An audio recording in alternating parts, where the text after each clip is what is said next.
आज हम आपको ये जो भू आकृतियों के विषय में समझा रहे थे, उसी में जो बाह्य शक्तियाँ हैं वो भी मैंने थोड़ा परिचय कल दिया था, लेकिन आज मैं उन बाह्य शक्तियों का इस भूआकार पर जो प्रभाव पड़ता है उसके विषय में कुछ बताना चाहता हूँ। तो उनमें एक कारण है अपक्षय। अपक्षय का मतलब है धरातल पर कहीं कहीं भी टूट फूट होना, धरातल के किसी भी भाग पर टूट फूट होने को अपक्षय कहते हैं। अब वो किसी भी वजह से हो सकता है।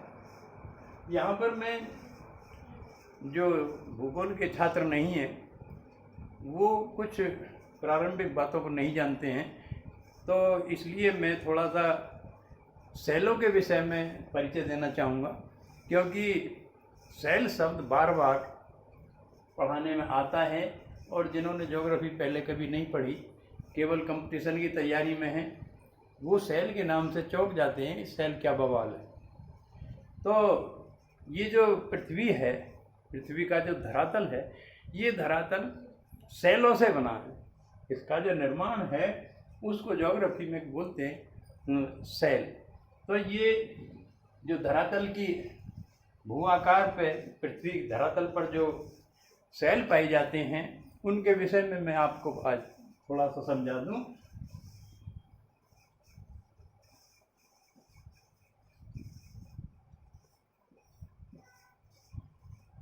ये जो धरातल है ये 3 प्रकार के शैलों से बना है, जिनमें नंबर 1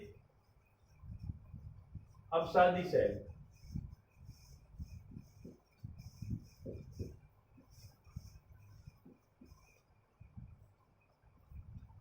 ये अवसादी शैल मुख्य रूप से बाह्य शक्तियों द्वारा बनाई जाती हैं। जैसे भारत में गंगा एवं सिंधु का मैदान है, ये अवसादी शैलों का बना हुआ है। अवसादी शैल से मतलब है कि नदियों द्वारा किसी दूसरे स्थान से मलबा उठाकर किसी नीचे स्थान पर फैला दिया जाता है और धीरे धीरे वहाँ पर बहुत बड़े भूभाग का निर्माण हो जाता है। गंगा एवं सिंधु का बहुत बड़ा एक मैदान है जो कृषि की दृष्टि से बहुत ही उपयोगी है। ये सब अवसादी शैलों से बना है। दूसरा इसको कह सकते हैं परतदार शैल। जैसे कि गंगा नदी हिमालय पर्वत से चली, हिमालय पर्वत से जब चलने के साथ साथ अपने साथ में बहुत सारा मलबा लेकर आती है, उस मलबे को आगे मैदानी क्षेत्र में छोड़ देती है और वो वहीं पर जमा हो जाता है। इस तरह से ये सिंधु एवं गंगा का जो मैदान बना है वो इस तरह से इसका निर्माण हुआ है। तो ये अवसादी शैलों का बहुत बड़ा एक उदाहरण है। दूसरे प्रकार की शैल होती हैं आग्नेय शैल।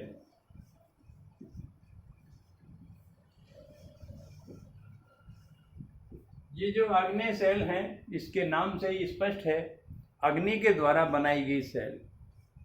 अब पृथ्वी पर ये भी एक अजीब सी बात लगती है कि पृथ्वी के धरातल पर अग्नि के द्वारा शैल कैसे बनी। पृथ्वी के धरातल पर समय समय पर बड़े बड़े ज्वालामुखियों का विस्फोट होता है और ज्वालामुखी से राख, लावा, बहुत सारे पदार्थ बाहर निकलते हैं और वो बाहर धरातल पर फैल जाते हैं। उसके बाद में जब कभी ज्वालामुखी निष्क्रिय हो जाता है तो वो जो राख लावा पृथ्वी के अंदर से निकला, वो राख लावा एक मैदान का रूप धीरे धीरे धारण कर लेता है। भारत में सौराष्ट्र का मैदान है जो काली मिट्टी का क्षेत्र है, यहाँ पर कपास और गन्ने की बहुत बड़ी कृषि होती है, वो आग्नेय शैलों से बना है। तीसरी शैल होती हैं रूपांतरित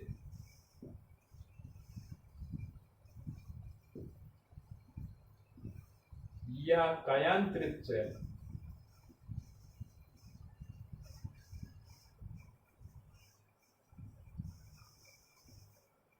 इसके नाम से स्पष्ट है कि शैल का जब रूप बदल जाता है उसे कहते हैं रूपांतरित या कायांतरित।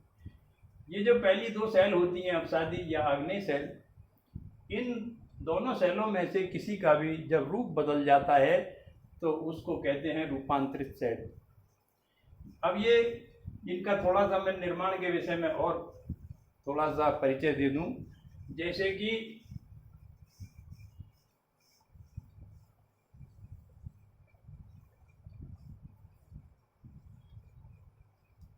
ये भारत है,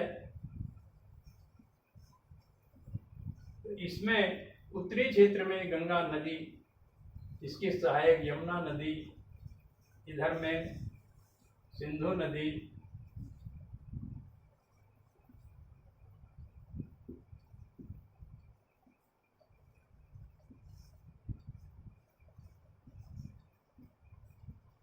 इनके द्वारा लाए गए मलबे से जो मैदान का निर्माण हुआ है वो अवसादी सेलों का, वो अवसादी सेल कही जाती हैं।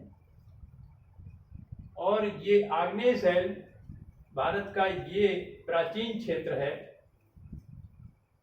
जब कभी महाद्वीप एवं महासागरों का निर्माण हुआ था उस समय पर यहाँ बहुत ज़्यादा ज्वालामुखियों का विस्फोट हुआ था और उनसे राख लावा बाहर निकले थे, वो यहाँ पर फैल गए हैं और आज वो काली मिट्टी का क्षेत्र कहा जाता है।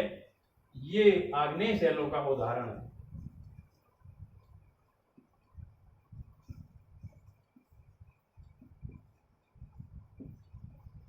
तीसरे रूपांतरित या कायांतरित जो सेल होती हैं, ये मार्बल पत्थर, ग्रेनाइट, ये इनके उदाहरण हैं। ये कैसे बन जाती हैं? जब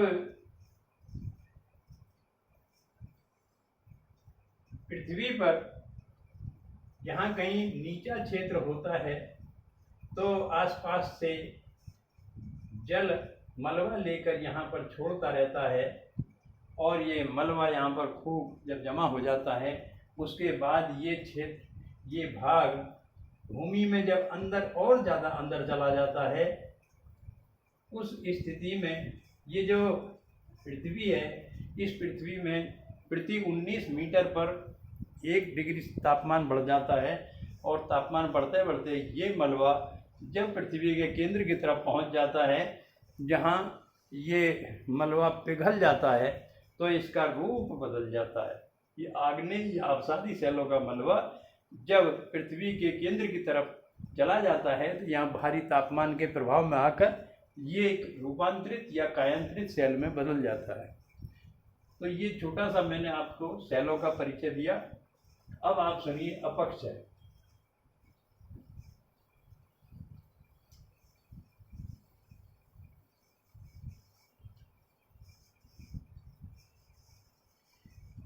इस पृथ्वी के धरातल पर अपक्षय मुख्य रूप से 3 प्रकार से होता है। नंबर 1 रासायनिक अपक्षय।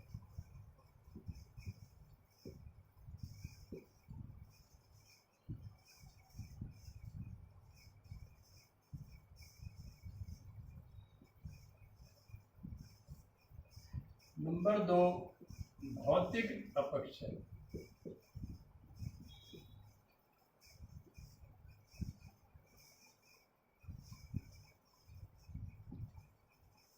नंबर 3 जैविक अपक्षय।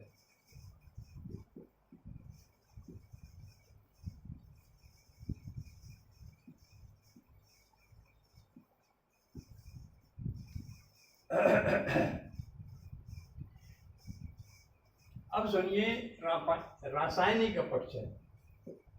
इसमें भी ए घोल या विलयन।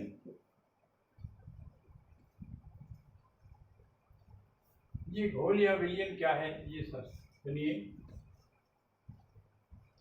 पृथ्वी के धरातल पर अनेक प्रकार के पदार्थ पाए जाते हैं। यदि किसी स्थान पर कोई ऐसा पदार्थ होता है जो जिसकी दूसरे किसी पदार्थ के साथ रासायनिक क्रिया हो जाती हो या उसके साथ घुल जाता हो, जैसे कि नमक है, यदि उस पर पानी डाला जाता है तो वो पानी में घुल जाता है और उसके साथ जब पानी आगे चलता है तो वो नमक भी पानी के साथ आगे बढ़ जाता है। तो इसी तरह मेरा कहने का मतलब यह है कि पृथ्वी के धरातल के पास यदि कहीं ऐसे रासायनिक पदार्थ होते हैं जो दूसरे पदार्थ में घुल या विलीन हो जाते हैं, मिल जाते हैं, और मिलने के बाद में तीसरी चीज़ बन जाती है, और वहाँ जहाँ वो घोल बनता है वहाँ उनके मिश्रण से टूट फूट का कार्य हो जाता है, जिसे अपक्षय कहते हैं। तो अपक्षय का मतलब होता है अपने ही स्थान पर टूट फूट हो जाना। तो ये रासायनिक कारण से टूट फूट हो जाती है। Number 2, carbonate.